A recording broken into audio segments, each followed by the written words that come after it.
Okay, hey, welcome to another episode of On the Wrist from Off the Cuff. Today, I have a really cool review for you from the brand Doxa. A little about them. They were originally established back in 1889, yes. And they have since been acquired and kind of have morphed throughout the years. But their most recent acquisition by the Jenny family in 1997 kind of began its most recent modern era of watchmaking. Although these are still Swiss made, these are considered, I'd say, a heritage micro brand with high quality retro vintage inspired kind of mid-tier category watches, best known for their sub line that was developed in partnership with the diving legend Jacques Cousteau. In terms of dive watches, some key common characteristics and design which you're looking for a diver. Typically, you're going to want water resistance, of course, through some type of screw down crown, tough, legible, dive time bezel is always nice, as well as a diver's extension if on bracelet. This is the sub 300 Sharkhunter. A little bit about the sub 300 line. In 1967, Doxa launched their revolutionary sub concept, considered to be the first luxury purpose designed divers watch accessible to the broader public. The radical innovations it introduced at the time soon made it a benchmark for professionals as well. Water resistance up to 30 bar, roughly equivalent to 300 meters of depth. It was also the first to feature a unidirectional bezel with a dual scale for depth and dive time to calculate safe ascent without decompression stops. Most radical of all would be, of course, the signature use of orange, which greatly improved legibility underwater. Now, these are not cheap watches. You know, I do consider them in kind of the proper Swiss made mid-tier at just under $2,500 at $2,490 direct from Doxa. This model was sent in as a loaner by the brand's media team, so big thank you to Doxa for that.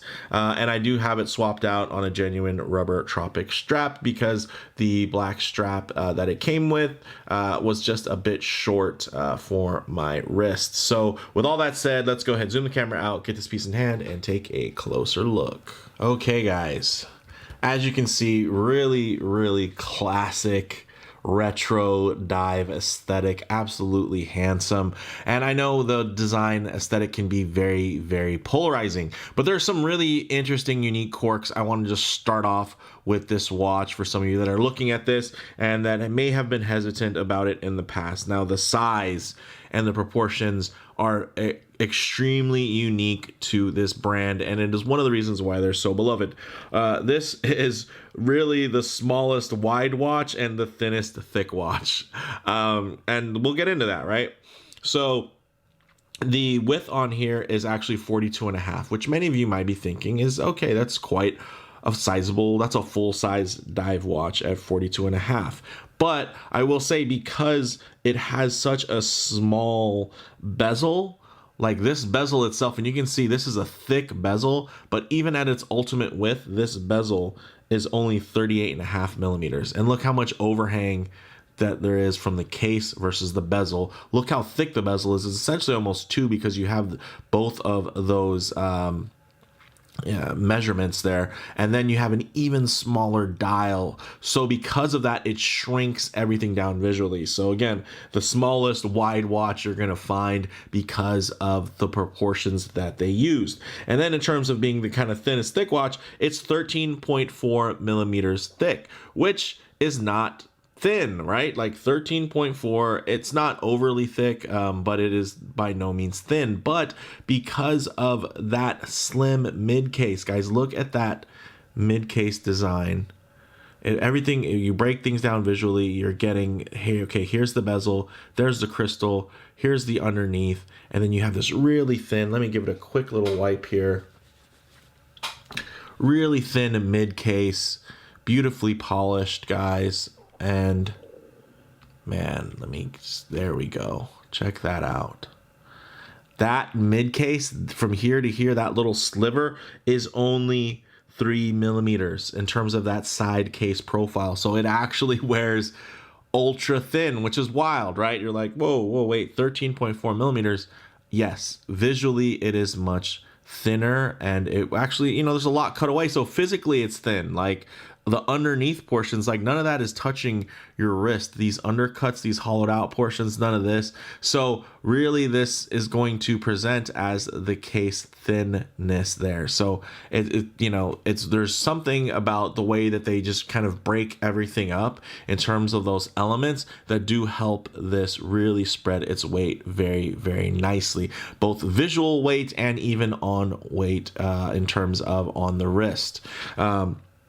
So I did want to get that out of the way. And then also, hey, lug to lug is only 45 millimeters, guys.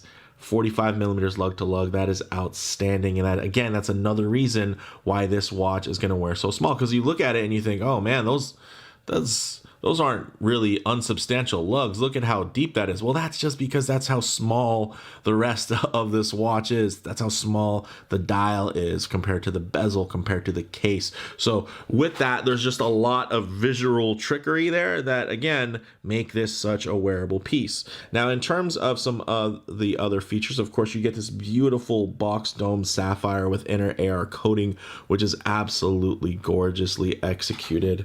There's a little dust on the dial there. Let's get that out. And wow, it's a looker. And I know some of you are just like, whoa, that thing just looks way too function forward for me. That's absolutely fine, but that's also what so many people do love about this particular timepiece. Now, getting into the crown, it is nicely signed with that Jenny logo, screw down crown, and then of course you have the bezel. Let's get the action going. 120 clicks, unidirectional. Ooh, very audible, very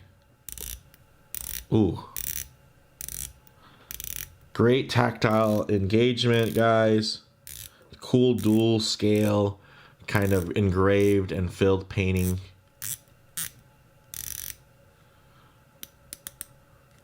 Not the smoothest bezel action, but it is very, very clicky and has a great tactile. Let me just give that bezel a little wipe there because it does have that, of course, that nicely high polished section there, which does give you a lot of contrast and again helps visually shrink things down.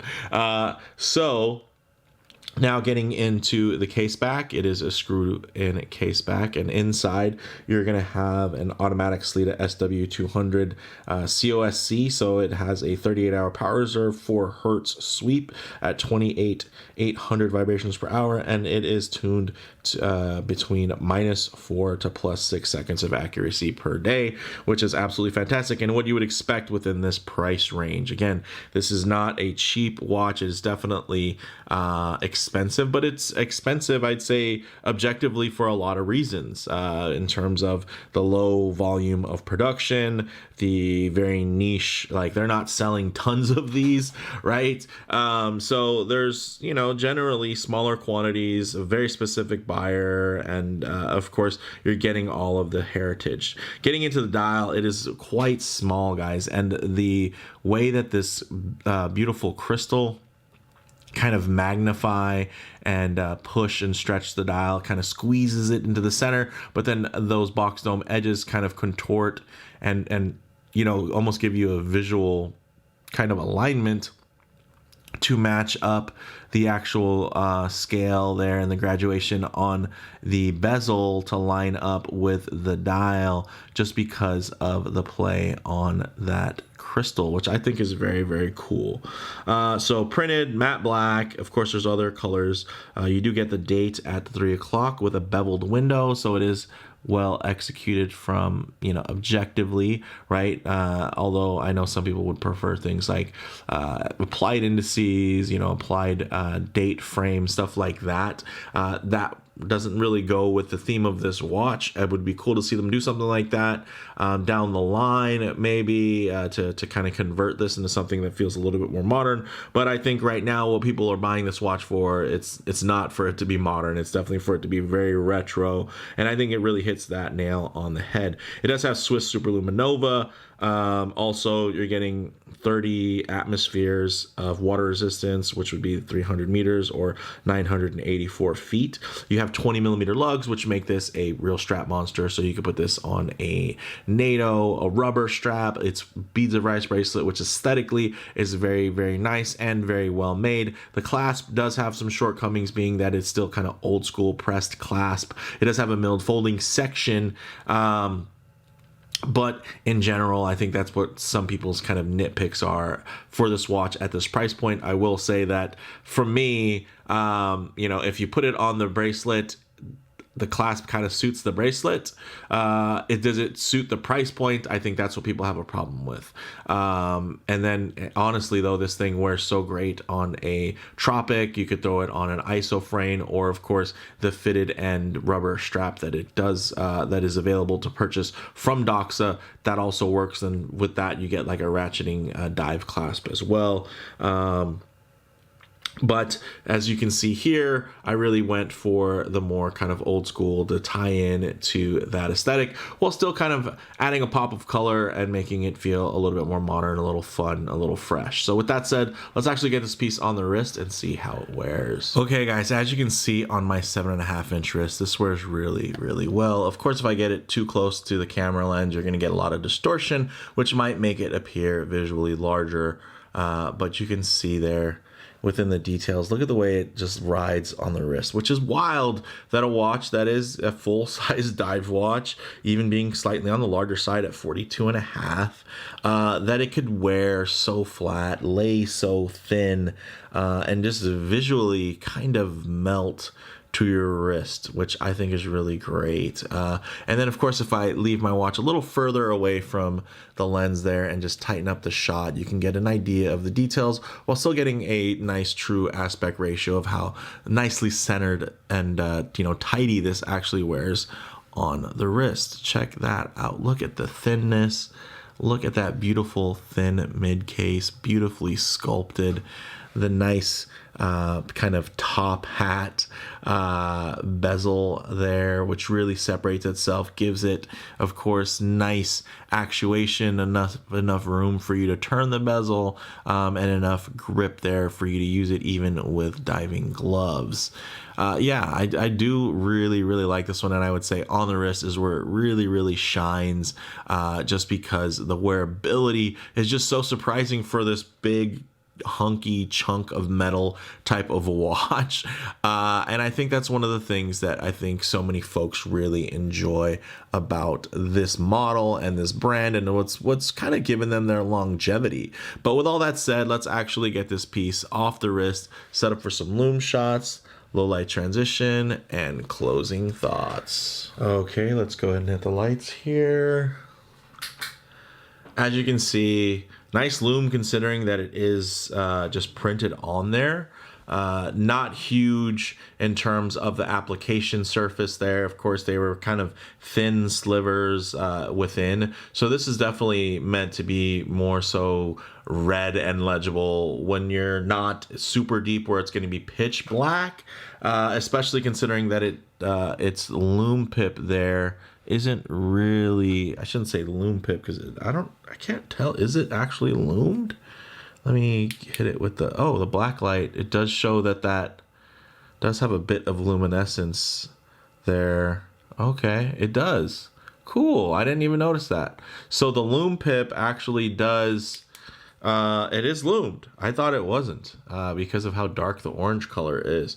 But it is loomed, so in completely dark, you do have that as a point of reference.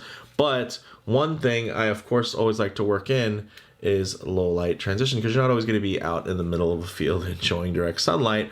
A lot of times you're going to find yourself coming in and out of buildings, walking underneath overhangs, or just hanging out underneath the shade of a tree. So it's nice to see what these colors, textures, and finishes render like in less than optimal lighting, to maybe even include some harsh lighting, which typically could expose some types of production defects.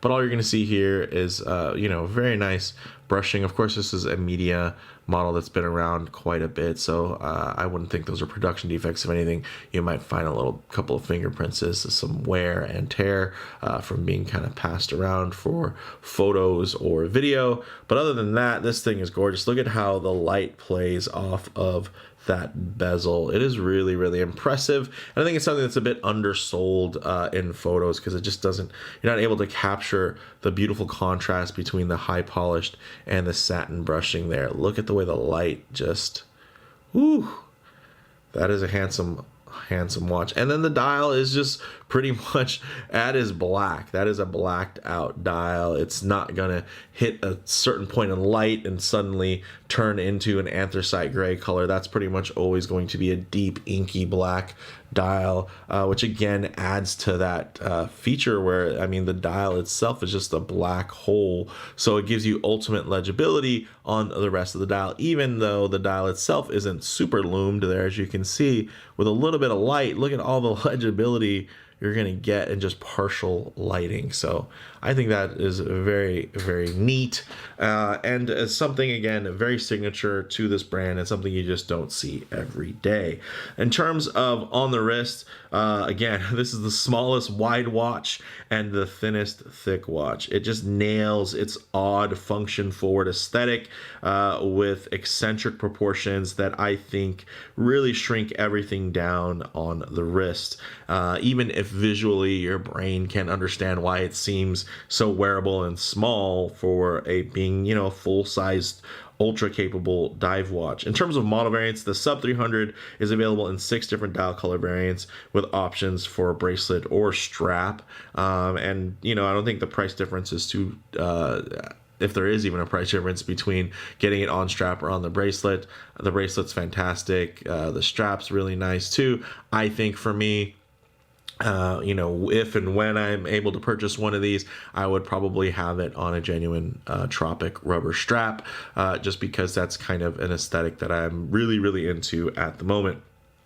Now, in terms of comparable models, of course, this is in a kind of similar niche vein as something like a Squall or Zodiac, but typically held within a higher prestige versus those brands in terms of just the ownership over the years and the production over the years. Of course, Doxa, they produced a bunch of, I mean, they were established in 1889, but the subline wasn't launched until 1967. So, I mean, they have a huge catalog of other watches that are not dive watches.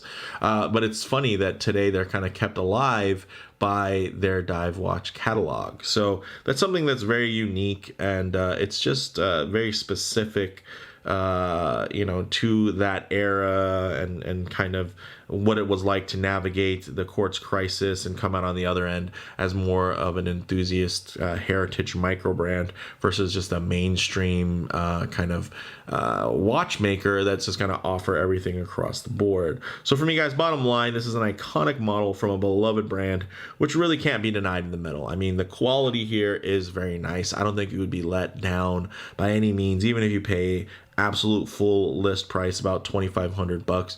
You're going to get, especially, you know, considering this spec, you're getting a COC chronometer, movement, Swiss made. You're getting all that heritage. You're getting something that is unique. It is not an homage to you know, a design language from the era. It is the design language from the era that this brand helped really create. So with that said, let me know what you guys think in the comments below. I'll definitely be doing a future follow-up before I send this back, where I'll do some comparisons. I'll get it side by side with Squall, whatever, however you want to pronounce it.